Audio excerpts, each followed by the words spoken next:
The Xynergi Media Production Centre is the latest creation by Fairlight, an Australian company that's famous for its award-winning designs. The product is a hub for professional audio and video production that offers many improvements over older designs, as developer Andrew Bell explains.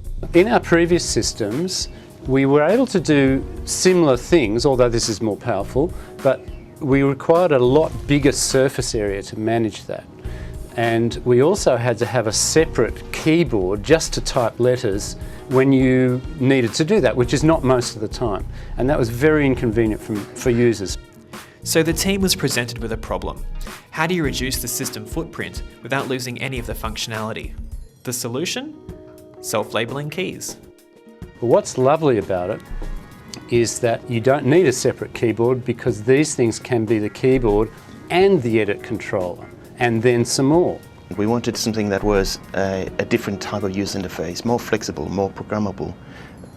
These are all very, very powerful, they are very traditional, but they are also very fixed. The great thing was that we could put out a version of this out to the field and let people play with it, and they'd come back and say, that bit's good, but this bit isn't working very well. We can just change it. Although Fairlight claimed the development was fairly smooth, creating such a complex product wasn't without its challenges. There was a huge debate, ongoing really, about what colours should be on the keys and how they should look. So there was a constant balance between how does it look to somebody who's never seen it before? In other words, it's got to be bright and attractive.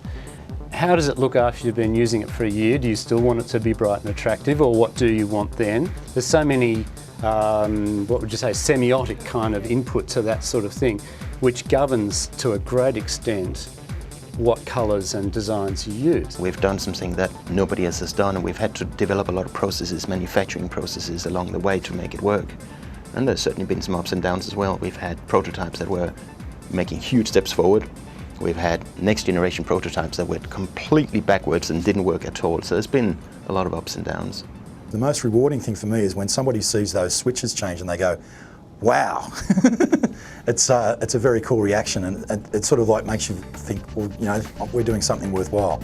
After a long development process, the team was rewarded for their hard work with an Australian International Design Award in 2008.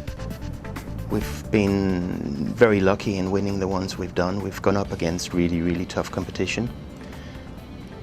It's a fantastic feeling to go up there and be recognised in that way, that's for sure. It's a physical, concrete bit of, yes, people are actually really interested and really believe in what we're doing and recognising it.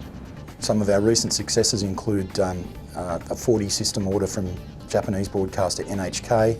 We've delivered systems to CCTV in China, SBS and OBS broadcasters in Korea, and numerous European broadcasters. We've had a fantastic reaction to the product. It's actually, the best is even yet to come, I think.